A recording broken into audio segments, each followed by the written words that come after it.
Vamos continuar aqui na nossa live, nossa aula de problemas atuais em bioética. Estamos falando sobre segurança do paciente, sobre os protocolos de segurança do paciente, mais precisamente. Oi, Valzinha, seja bem-vinda, secretária acadêmica. Então, vamos dar continuidade agora. Estávamos falando sobre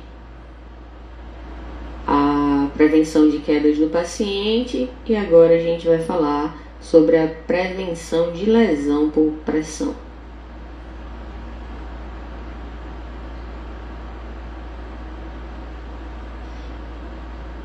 Então, ficou alguma dúvida, gente, em relação ao protocolo de prevenção de quedas?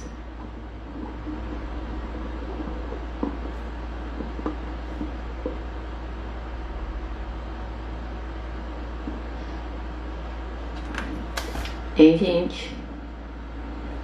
Alguma dúvida?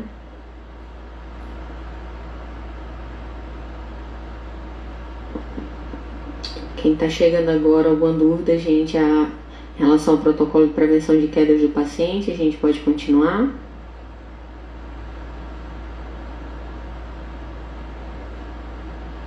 Bom, eu acho que está tudo ok. Então, vamos lá.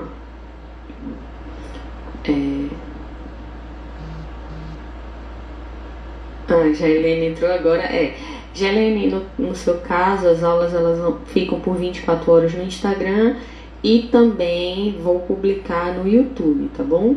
Então, caso você não possa ver dentro de 24 horas, ou mesmo queira optar por ver no YouTube, então após as 10 da noite, porque eu ainda vou ter outra aula logo em seguida, você pode assistir, tá, as aulas, inclusive quantas vezes você quiser, tá, para reforçar aí o conhecimento. Não esqueçam de se inscrever no canal lá no YouTube, tá, de curtir, ativem o sininho, que aí todas as vezes que eu publicar vídeos lá, vocês vão receber a notificação, tá bom? Obrigada, Jaline. Tenho que fazer sempre o meu melhor, tá? Principalmente para vocês, meus alunos queridos. Então, vamos lá. Protocolo de prevenção de lesão por pressão. Lembrando que antes, né, o termo utilizado era úlcera por pressão, né? E aí isso foi atualizado e agora se chama lesão por pressão. Então, lesão por pressão é uma grande preocupação para os serviços de saúde, pois a sua ocorrência causa impacto tanto para o paciente e seus familiares, como também para o serviço de saúde. E aí, essa preocupação em relação ao paciente, né, a gente tem a questão que é o agravamento do quadro de saúde dele. Esse agravamento pode inclusive levá-lo à morte, né, dependendo da gravidade que se estender essa lesão. É algo que é necessário se ter muita atenção e muito cuidado. Os pacientes acamados, principalmente aqueles que são desnutridos, desidratados, aqueles que têm uma idade, né, mais avançada, os idosos, então é necessário se ter muito cuidado, um cuidado a mais em relação a esse tipo de paciente. Existe a questão do impacto, além do paciente, o impacto familiar, onde essas pessoas acamadas, muitas vezes elas dependem, né, de outras pessoas da família. Geralmente vai ser a mãe, a esposa, a irmã, geralmente são as mulheres. Não que isso seja uma obrigação, tá, de ser as mulheres, não, é porque geralmente as mulheres são as pessoas que se dedicam mais, né, em relação aos cuidados com seus entes queridos. Não estou dizendo que os homens não fazem, sim, existem muitos homens que assumem também essa responsabilidade, mas existem inúmeras pesquisas aí pelo mundo todo que comprovam, né, que essa sobrecarga ela vai mais nas mulheres. E aí a gente tem essa questão, né, do efeito, né, do impacto nos familiares também, porque às vezes os cuidados relacionados, né, a essa lesão por pressão demanda muito esforço, muita atenção e um desgaste físico e emocional de quem está cuidando, né, daquela pessoa ali, seja um familiar, um amigo, não um ente querido. E aí eu pergunto para vocês, gente, e no serviço de saúde, que impacto seria?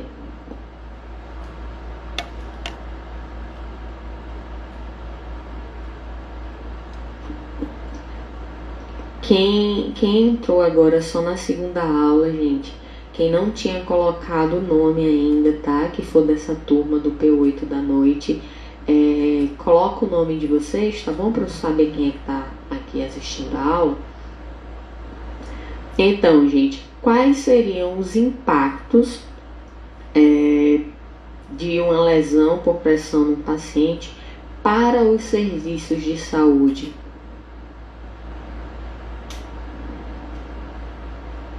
O que é que vocês acham?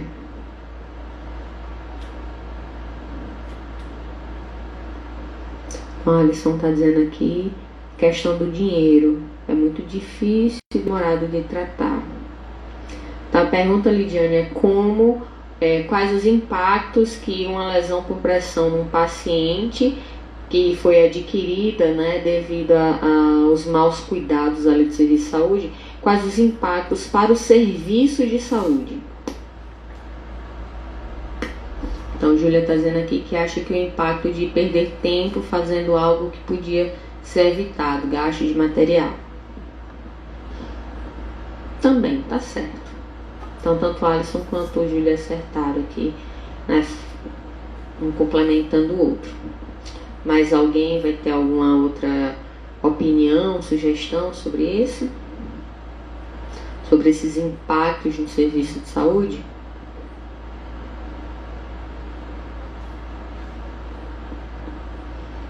Bom, enquanto não aparece nenhuma mensagem, vou dando continuidade, tá? Então, gente, o impacto no serviço de saúde, primeiro de tudo, né? Se o paciente ele estava com sua pele íntegra e acabou chegando ali a desenvolver uma lesão por pressão pela inadequação, né, do serviço de saúde prestado, né, isso já mostra que a equipe está inadequada.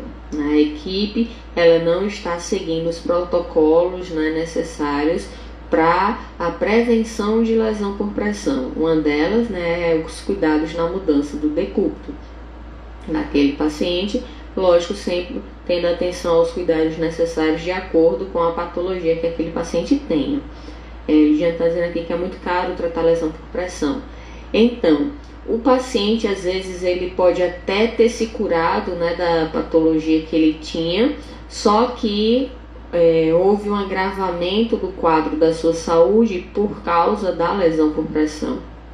Então, vocês conhecem, né, a professora Mona Lisa, vocês já tiveram várias disciplinas com ela, e eu tive a oportunidade de acompanhá-la algumas vezes, né, em alguns atendimentos. Então ela trabalha justamente com essa questão dos cuidados em feridas, e um desses cuidados, né, que ela trabalhava muito era em relação às feridas causadas por lesão por pressão.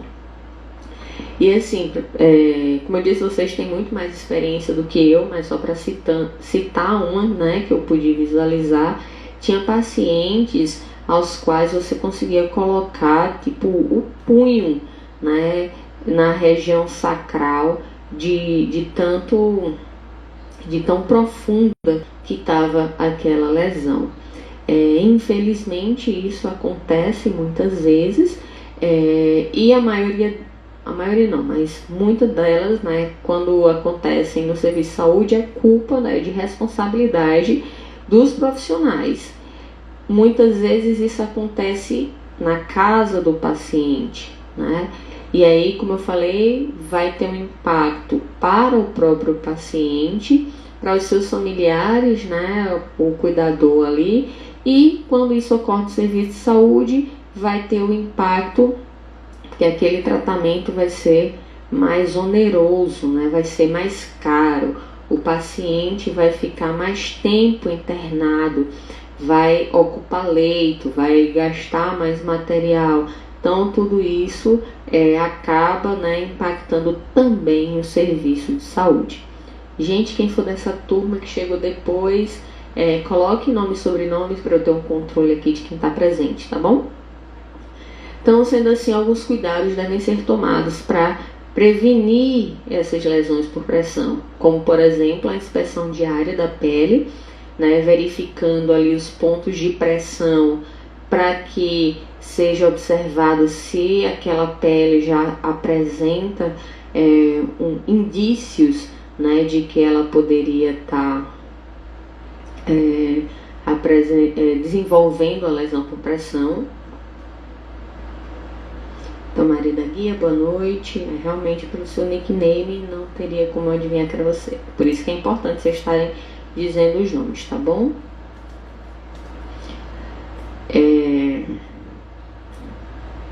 Maria da Guia Duarte.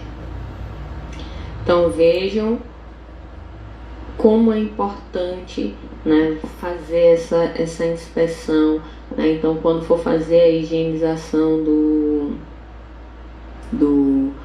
paciente, faz essas observações.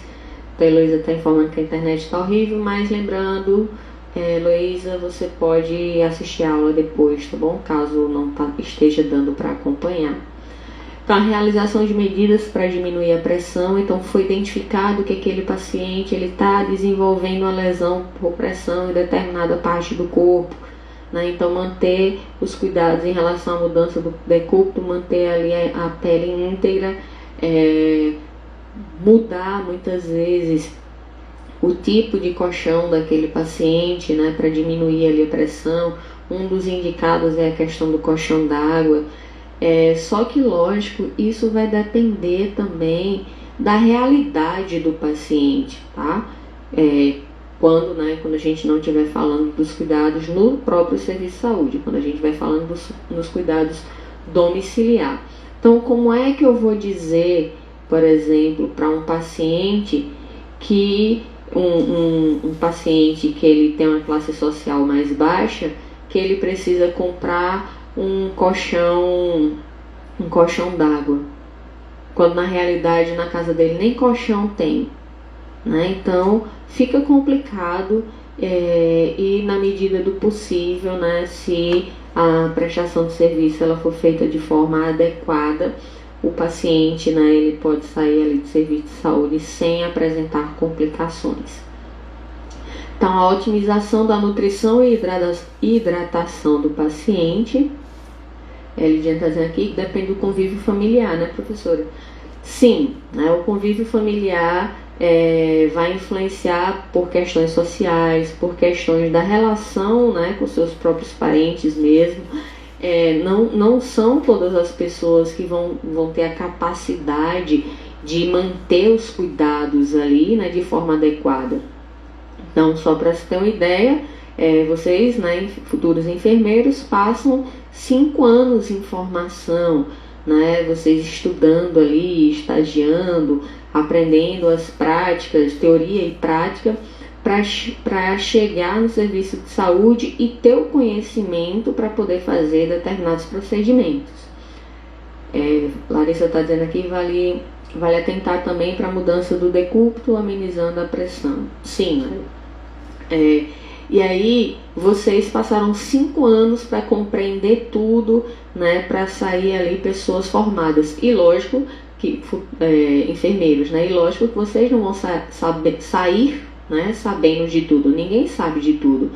Imagine você chegar para um paciente que muitas vezes ele ou seus familiares podem não ter nível de instrução, né, podem não ter nem concluído o ensino médio, e aí você ter que ensinar ali dentro de 10, 20 minutos como são os procedimentos que aquela pessoa tem que fazer em casa sozinha, sem nenhum acompanhamento. Vocês tiveram todo um treinamento, vocês tiveram anos ali de dedicação, de estudo, de prática para fazer aquilo. aí vocês, muita gente acha que ali em 5, 10 minutinhos de explicação, pronto, você fez a obrigação de vocês. Não, então é necessário, né, se tem empatia, se tem humanização, tirar todas as dúvidas, falar com a linguagem acessível, né, explicando com calma tudo que o paciente e ou familiar precisa saber para poder ter os cuidados, né, em casa da forma correta. Então, Julia está dizendo aqui, o que mais revolta é que muitos erros ocorrem por preguiça e desleixo do profissional. Sim, infelizmente isso é um fato e cabe a vocês, que serão futuros enfermeiros, não cometerem essas mesmas condutas, tá? Que vocês, ao verificarem, né, que existem profissionais desse tipo, que vocês não se espelhem neles, e sim que vocês queiram ser profissionais capacitados, humanizados, pessoas que vão ter empatia por outro ser humano, pessoas que vão se colocar no lugar do outro. Então, uma coisa que eu sempre falo para os meus alunos, né, sempre falo para vocês: você gostaria de ser atendido da forma que você atende os seus pacientes? Então, isso é algo básico, tá? Que se vocês trabalharem colocando isso em mente, vocês vão ver que vocês vão ser excelentes profissionais. E o Diante está dizendo, temos que ser o diferencial, justamente. De mau profissional, o mercado aí já está cheio, tá? Então, não sejam esse tipo de profissional. Gente, nos vídeos, né, nas reportagens que a gente já viu, era o que mais tinham. Era, inclusive, uma das reportagens, né, dizendo que fazia concursos para os profissionais de saúde e, infelizmente, muitos não passavam porque não tiravam nem sequer a nota mínima necessária para passar nas etapas. Então, é importante que vocês se capacitem, que vocês estudem, que vocês se atualizem e que vocês sejam humanos, tá bom?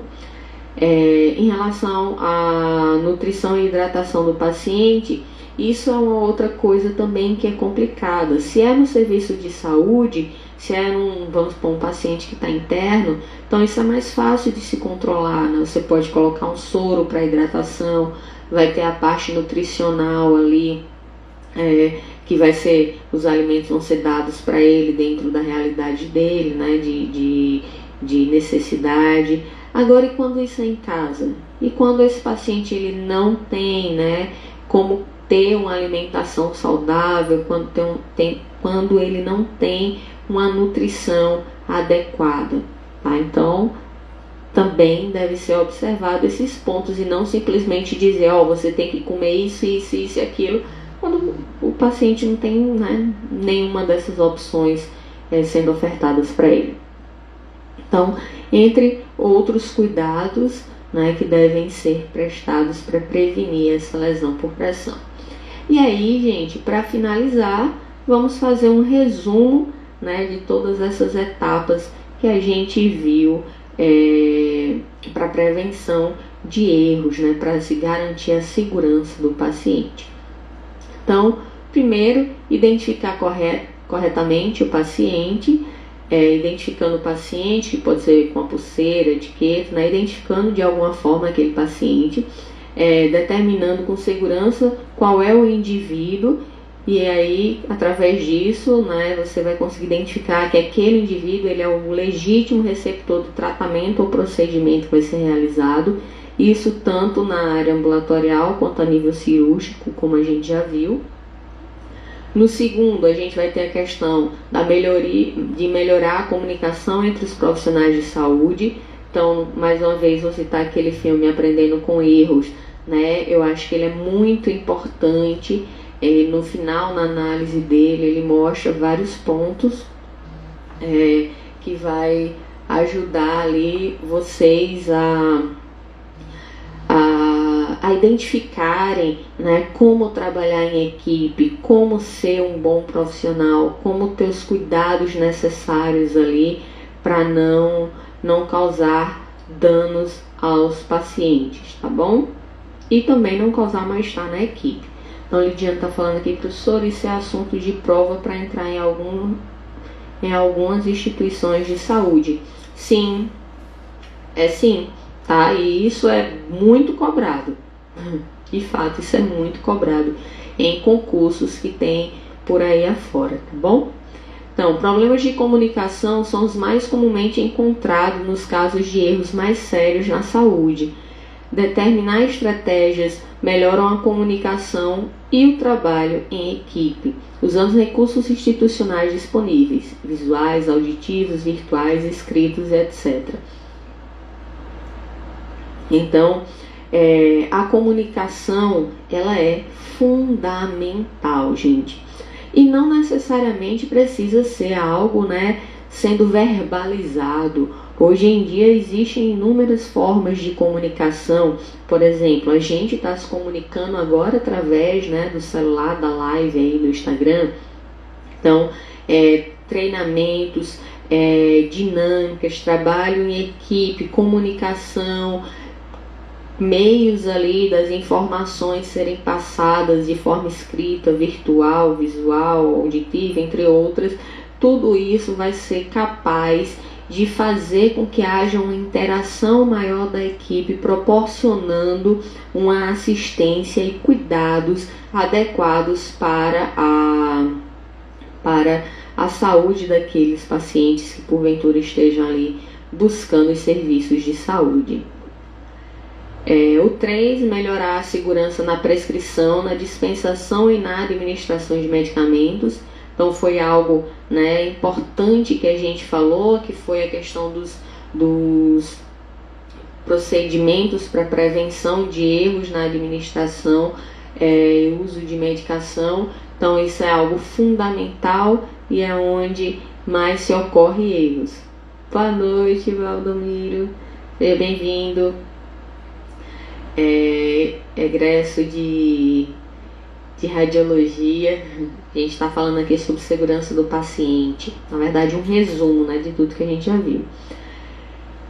Então, o evento adverso pode verificar-se em todas as etapas da cadeia terapêutica e sua ocorrência fragiliza consideravelmente a segurança do paciente, além de aumentar os custos do sistema de saúde. Então, quando a gente vê uma medicação que foi administrada de forma errada, uma medicação incorreta, como a gente viu no caso da criancinha que tinha sido colocado ácido nela, corroendo ali a garganta, e ela tendo que ter um apoio, um atendimento psicológico e passando por procedimentos cirúrgicos a cada 6 meses. Então tudo isso leva o aumento dos gastos, mas principalmente leva aos problemas na saúde daquela paciente. Então imagine uma criancinha onde com 4 anos não pode nem frequentar a escola ainda, porque os pais possuem um medo muito grande devido às sequelas daquela ingestão do ácido que foi dado de forma errada para a filha deles. Então imagine o trauma de uma criança a cada 6 meses ter que estar passando por um procedimento cirúrgico para evitar que o seu esôfago se feche. Então são situações graves, muito mais do que uma parte dispendiosa financeiramente, mas uma parte psicológica que afeta ali a paciente para a vida toda dela. Então, 4, assegurar a cirurgia em local de intervenção, procedimento e paciente correto. Isso é extremamente importante para que o paciente ele não chegue ali com um problema e saia com 2, tendo que refazer uma cirurgia porque um membro foi feito a cirurgia errada, por exemplo, então foi retirado um órgão de um paciente quando na verdade era para ter sido tirado outro e assim por diante. Então são medidas a serem implantadas para reduzir a ocorrência de incidentes e eventos adversos e a mortalidade cirúrgica, porque, por exemplo, se não foi identificado que o paciente apresentava alergia, que o paciente iria necessitar, devido às suas condições de saúde, não tiver sido observado adequadamente o prontuário daquele paciente, e aí você não vê possíveis consequências da cirurgia ao analisar o prontuário, né, onde poderia necessitar de respirador, de uma taxa de perda sanguínea, né, durante a cirurgia muito maior do que a prevista. Então, quando tudo isso não é colocado em observação, o paciente pode ter complicações ou mesmo morrer. O 5, higienizar as mãos para evitar infecções, né? Então, deve ser realizada antes e após manusear o paciente e executar procedimentos. Então, todas as vezes que você for tocar no paciente ou que acabou de tocar no paciente ou em objetos que ele teve contato, é necessário que seja feita a lavagem adequada das mãos, né, seguindo ali todos os protocolos. E prevenir, por último, né, o 6º, prevenir a lesão por pressão e reduzir o risco de quedas. Então, a manutenção da integridade da pele dos pacientes restritas ao leito tem por base o conhecimento e a aplicação de medidas de cuidado relativamente simples. Então, queda em pacientes gera impacto negativo pelos danos da natureza grave que produzem, né, podendo causar fraturas, podendo causar lesões graves, podendo causar sequelas permanentes ali naquele paciente, além de contribuir para aumentar o tempo de permanência hospitalar e os custos assistenciais. Então, um erro na assistência daquele paciente, provocando uma lesão por pressão ou uma queda, vai fazer com que aquele paciente fique mais tempo precisando dos serviços hospitalares. E com isso, aquele leito que está ocupado por aquele paciente, que até então não iria ser necessário, passa a ser necessário. E pessoas, às vezes, que estão, né, em outra situação, que estariam precisando ali daquele leito, aquele leito vai estar ocupado por causa de um erro, né, na questão dos profissionais ali que acabaram comprometendo a saúde daquele paciente. E aí, gente, a aula de hoje corresponde ao assunto que a gente finaliza, tá? O último assunto que a gente vai ter na nossa atividade de terça-feira. E aí, para quem chegou depois, né, que eu tinha explicado como vai ser essa atividade, eu tinha explicado no início da primeira aula, então vou reforçar aqui para quem chegou depois, e qualquer dúvida, tá? Vocês podem ir tirando, tá bom? Fiquem à vontade para ir escrevendo aí, daqui a pouco eu leio. Então, a nossa atividade da próxima quinta será da seguinte forma: eu vou enviar para vocês um link do Google, tá? Tanto no grupo da turma no WhatsApp, quanto no e-mail da turma. Então, esse material, Júlia está dizendo aqui, obrigada, professora, pela paciência e criatividade em nos ensinar. Eu que agradeço por vocês estarem fazendo a parte de vocês também, né, estarem participando aqui, porque não adiantaria nada estar montando tudo, me dedicando tanto aqui para dar uma aula boa para vocês e vocês não estarem participando. Então, vocês estão de parabéns por estarem aqui, por acompanharem. Muitos, né, não podem no horário, estão agora, já trabalham na área de saúde, com essa questão do Covid, né, precisa estar mais ativo, mais frequente em seus plantões, e aí vai ser necessário, no caso, vocês estarem tendo uma atenção, né, às aulas, mesmo que depois, tá bom?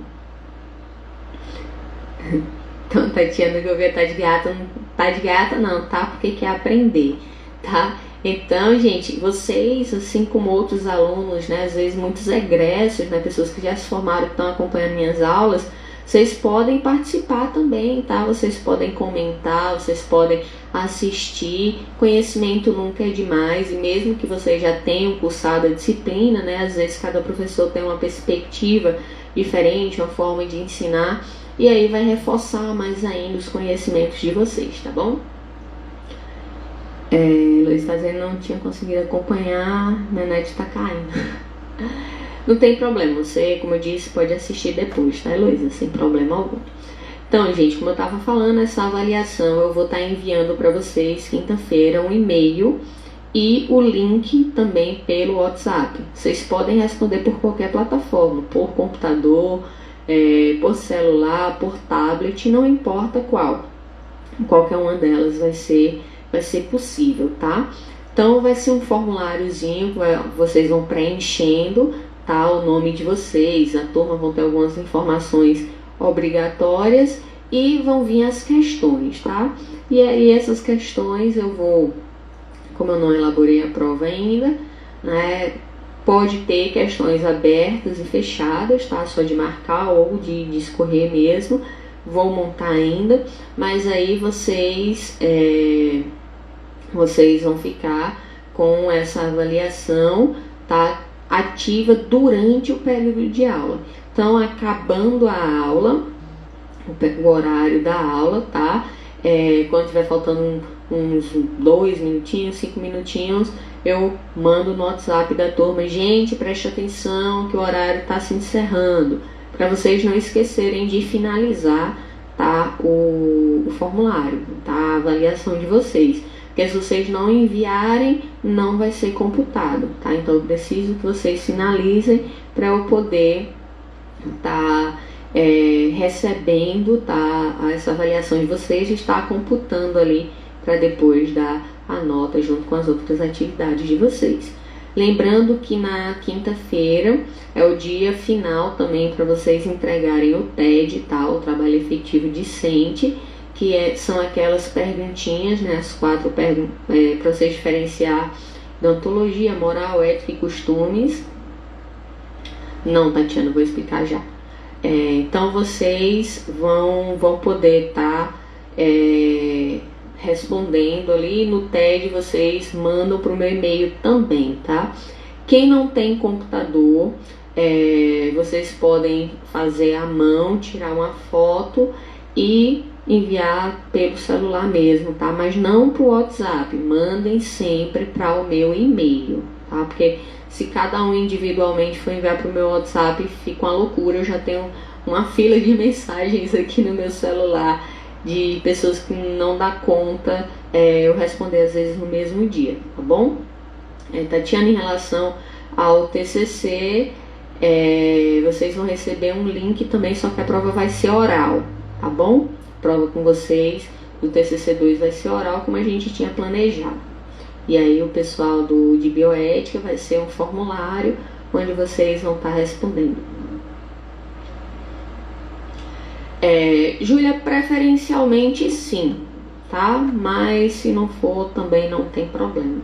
Quanto mais cedo vocês colocarem em prática as regras da ABNT, melhor, porque vocês vão estar aprendendo e quando for no próximo período no TCC, né, vocês já vão estar familiarizados e não vão ter tanta dificuldade, tá bom? Alguma dúvida, pessoal?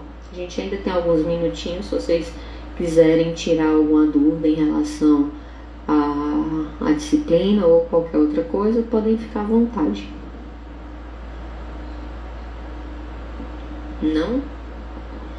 Vocês estão quietinhos hoje? Hoje teve pouca adesão da turma, muitos não estão presentes hoje. Mas lembrando, quem puder assistir depois, né, as aulas vão estar disponíveis lá no YouTube. Tá? Quem puder ajudar aí, se inscrevendo no canal, curtindo os vídeos. Agora, Gabriel. Seja bem-vindo, Gabriel. A aula vai ficar no YouTube, tá bom? Lá no meu canal que eu botei no grupo de vocês. Então, quem quiser assistir depois, essa aula foi a última em relação ao conteúdo da nossa atividade avaliativa da próxima semana, tá bom? Beleza, Gabriel. Então, mais alguém? Dúvidas? Sim, Luciana tá falando aqui. Lembro que a senhora havia pedido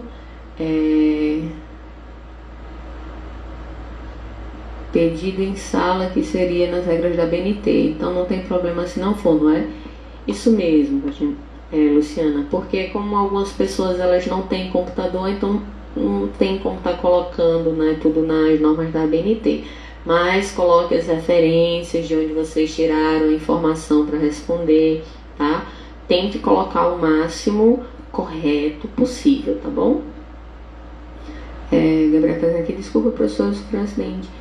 Eu espero que esteja bem, Gabriel, tá? Espero que não tenha sido nada grave aí, que tenha sido só algo leve, tá bom?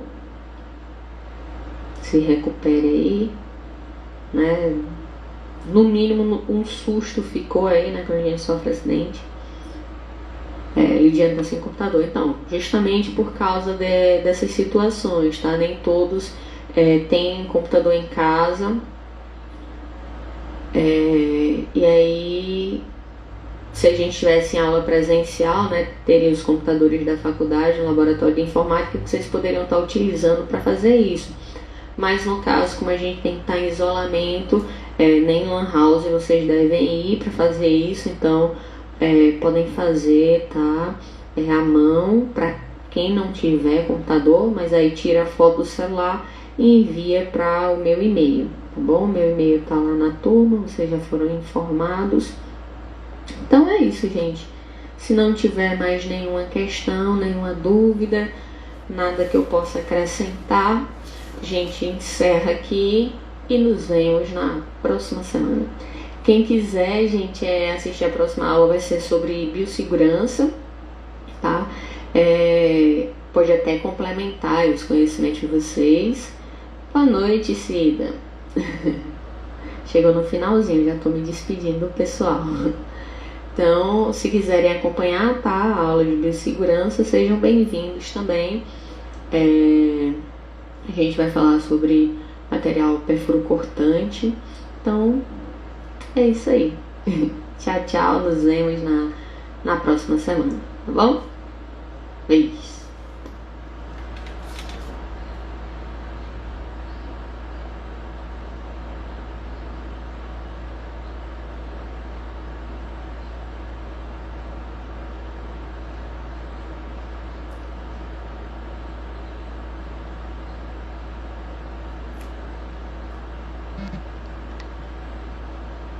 Tchau, tchau, gente.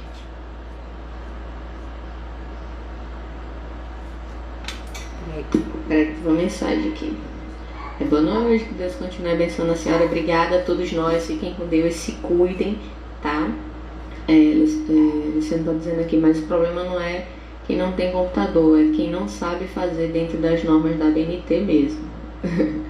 Bom, mas aí vocês já deveriam estar fazendo desde o P1, né? Aí já é uma dificuldade a qual vocês, quanto mais cedo vocês tentarem, vamos dizer assim, resgatar, né, essa falha de vocês, de não terem os cuidados e a preocupação de fazer os trabalhos na norma, melhor para vocês, porque semestre que vem não vai ter para onde correr. TCC vocês têm que fazer na norma da ABNT mesmo. Inclusive as aulas do TCC também estão disponíveis, tá, gente? Não tá desde o início, né, no YouTube, porque as primeiras aulas elas eram presenciais. Eu já fiz vários cursos, mini cursos, palestras, tá? Então foi falta de interesse. Tá certo? Então, mais alguém vai falar mais alguma coisa? Senão, agora de fato nos despediremos e nos encontraremos na próxima semana. Ou nas próximas aulas, né? Se tiverem querendo acompanhar, tá bom? Então, já que ninguém falou mais nada, tchau, tchau.